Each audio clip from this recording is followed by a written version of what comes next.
Hello friends, here I am Akshay Gupta and welcome back to let's crack it. तो 2 दिन से हम लोग यूटेट के पेपर डिस्कस कर रहे हैं। आज भी यूटेट का पेपर ही डिस्कस करते हैं। उसमें वो डिस्कस करते हैं जिसकी फर्स्ट लैंग्वेज इंग्लिश थी। ये यूटेट फर्स्ट का पेपर है, मतलब यूटेट फर्स्ट पेपर है। और मेरे पास जो सेट है वो सेट सी है। आप लोग अपने सेट के अकॉर्डिंग क्वेश्चंस देख लेना, ओके। जैसे पहला क्वेश्चन है, choose the word with correct spelling. तो अभी भाई ये 4 ऑप्शन थे, इसमें से हमें करेक्ट स्पेलिंग बतानी थी। तो ऑप्शन नंबर डी जो होता है वो ठीक हो जाता है।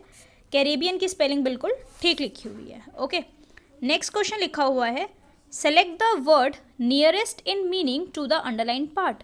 तो भाई क्वेश्चन नंबर 32 में है कि भाई जो पार्ट अंडरलाइन हो रखा है उसके बाद इन चारों वर्ड्स में से एक वर्ड चूज करना है जिसका मीनिंग अंडरलाइन वर्ड के मीनिंग से सेम सा हो।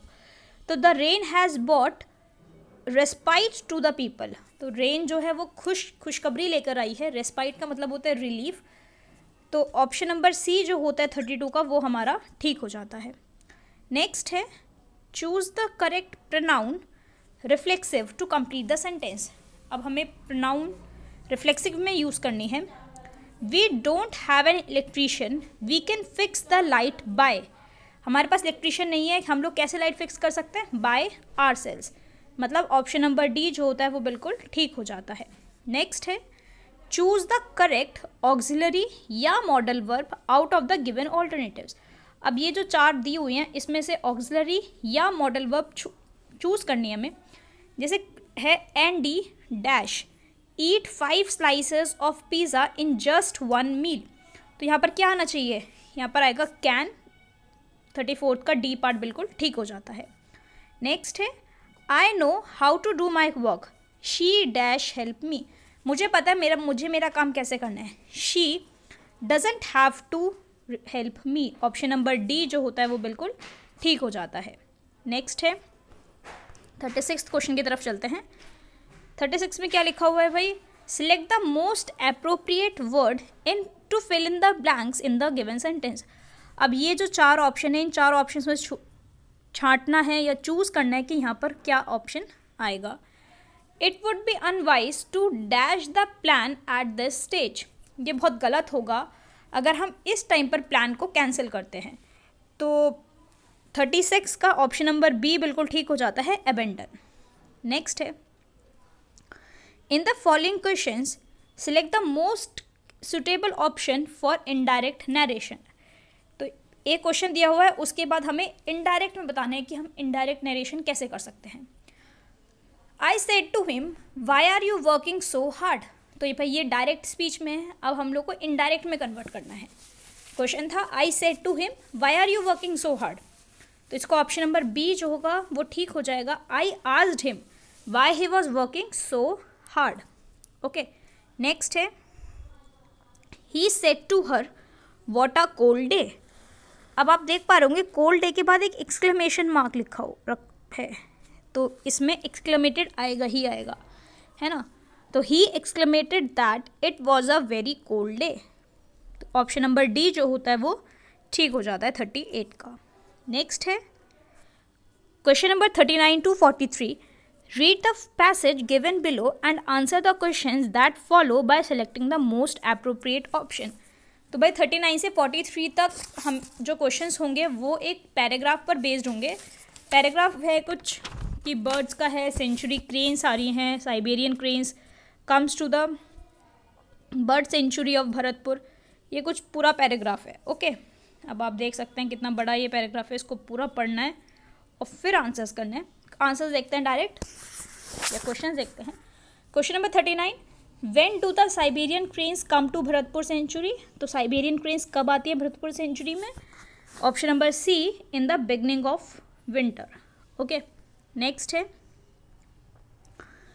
What is the original habitat of cranes. Original habitat मतलब जहाँ पर वो उनकी ओरिजिनल हैबिटेट है, ओरिजिनल रहने की जगह है। हैबिटेट होता है जिसका घर, तो ओरिजिनल घर कहाँ है क्रेन्स का? ऑप्शन नंबर बी ठीक हो जाता है, Siberia in north of Russia, okay. Next है, how was it known that same cranes return to Bharatpur year after year. अब ये पता कैसे चला कि सेम क्रेन, वो ही क्रेन भरतपुर लौटी कुछ सालों के बाद? ऑप्शन नंबर ए ठीक हो जाता है। By putting light metal rings with special information on legs of these birds. तो इनके जो पैरों पर कुछ इन्फॉर्मेशन लिख कर लगाई हम लोगों ने, और जब वो वहाँ से उड़कर या चल कर या कैसे भी कर कर भरतपुर आई तो उससे हमें पता चला कि अच्छा ये वही क्रेन्स है जो हमने रशिया में देखी थी। नेक्स्ट है, find in the passage words that mean astonishing या नोटिस्ड। एस्टोनिशिंग और नोटिस्ड, तो इस पैसेज में जो ये पैसेज है लेफ्ट हैंड साइड पर, उसमें से हमें बताना है एस्टोनिशिंग का वर्ड और नोटिस्ड का। तो ये होगा option number B, surprising and observed. Okay, next है, which of the following option is correct. इनमें से कौन सा ऑप्शन ठीक होता है? Migratory pigeons can't. Migratory pigeons can't क्या होगा? Live at one place all the time. तो ऑप्शन नंबर डी जो होता है वो बिल्कुल ठीक हो जाता है। नेक्स्ट है question number 44 to 48। Read the poem given below and answer the question that follow by selecting the most appropriate option. भाई अभी तक तो एक पैराग्राफ था, लेकिन अब एक पोएम शुरू हो गई है। ओके, यहाँ से कुछ ये पोएम शुरू हो रही है और ये देखो अब कितनी लंबी चल रही है, ये आप इसमें देख सकते हैं। ओके, तो क्वेश्चन देखते हैं क्या है। पहला क्वेश्चन है, What kind of feeling does the poet have after being in the midst of nature? तो कैसी फीलिंग है पोएट की नेचर के बीच में रहकर? मिक्स्ड फीलिंग्स है, ना वो हैप्पी है बहुत ज़्यादा, ना ही वो सैड है। तो ऑप्शन नंबर सी जो होता है वो बिल्कुल ठीक हो जाता है। नेक्स्ट है, where did the poet hear the melodious music. तो पोएट ने कहाँ पर सुना बहुत प्यारा music? In a bower. Okay, option number A जो होता है वो बिल्कुल ठीक हो जाता है। ये सारे आंसर्स जो 44 से 48 तक हैं, ये हमारा जो पैराग्राफ था या जो पोएम थी उससे रिलेटेड है। नेक्स्ट है, as per the poem which of the following statement is correct. Poem के अकॉर्डिंग कौन सा स्टेटमेंट बिल्कुल सही है? Humans have treated other humans in a barbaric way, बिल्कुल नहीं। प्लेजर इज एवरीवेयर, नहीं। Humans do not enjoy nature, नहीं। Nature is beautiful and its plan is divine. तो ऑप्शन नंबर डी जो होता है वो बिल्कुल ठीक हो जाता है। चलते हैं आगे। नेक्स्ट है, what is the synonym of word lamenting और होप्ड। तो लैमिनेंट का अपोजिट वर्ड क्या होगा?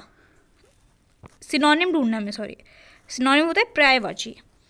तो लैमिनेंट का होगा रिग्रेट और होप्ड का होगा जब्ड। तो ऑप्शन नंबर सी जो होता है वो बिल्कुल ठीक हो जाता है। 48, point out the figure of speech in the line. अब एक लाइन है उसमें फिगर ऑफ स्पीच बतानी है। And TISS my faith that every flower enjoys the air it breathes. तो इसमें जो फिगर ऑफ स्पीच यूज हो रही है वो हो रही है पर्सोनिफिकेशन, ऑप्शन नंबर डी।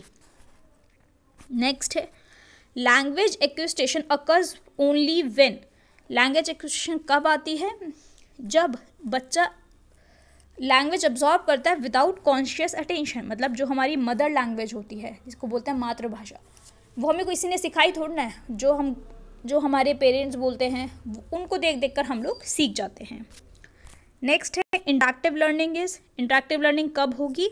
जब लिसनिंग एंड रिस्पॉन्डिंग होगी। मतलब आप सुन रहे हो और फिर उसको किसी बात को रिस्पॉन्ड कर रहे हो, उसका आंसर दे रहे हो। नेक्स्ट है, to teach grammar the most appropriate grammar that a teacher can use. अगर ग्रामर पढ़ाने के लिए सबसे अप्रोप्रिएट मेथड क्या होगा ग्रामर पढ़ाने का जो एक टीचर यूज़ कर सकता है, तो वो है option number B, modern grammar. Okay, चलते हैं नेक्स्ट की तरफ। Study of meaning in a language is known as. एक लैंग्वेज में किसी मीनिंग की स्टडी को हम लोग क्या बोलते हैं? Option number D, semantics. Okay, next है, good evaluation of written material should not be based on. तो शुड नॉट भी है, इस नॉट पर ध्यान देंगे। रिटन जो लिखा हुआ है उसका अच्छा इवैल्यूएशन किस चीज़ पर बेस्ड नहीं होना चाहिए? लिंग्विस्टिक बिल्कुल होना चाहिए, लॉजिकल बिल्कुल होना चाहिए, ability to reproduce whatever is read नहीं, कॉम्प्रीहेंशन ऑफ सब्जेक्ट बिल्कुल। तो इसमें ऑप्शन नंबर सी बिल्कुल ठीक हो जाता है कि हमें जो हमने लिखा है वो हम लोग बोलते हैं ना कि हमने लिख दिया, उसमें हम अपनी आवाज़ थोड़ा डालेंगे, हम उसमें अपने शब्द डाल सकते हैं, अपनी फीलिंग्स डाल सकते हैं। तो अब पढ़ने वाले बंदे के ऊपर होता है कि वो किस तरह से कोई सी चीज़ को पढ़ रहा है। नेक्स्ट है audio visual aids help dash student in the class. Audio visual add जो होता है वो किसको हेल्प करते हैं? स्लो लर्निंग बच्चों को, ठीक है। नेक्स्ट है 55 रीअरेंज करना है। Light up in the home, in every home, good, the lamps, ये आप देख सकते हो। तो इसमें जो ऑप्शन नंबर सी होगा वो बिल्कुल ठीक हो जाएगा। Good book and magazines light up the lamp of knowledge in every home. Next देखते हैं question. Choose the most suitable option that describes the meaning of the following underline idioms and phrases. अब ये जो underline idiom phrases है इसका हमें meaning बताना है। On the eve of inspection everything was kept in apple pie order.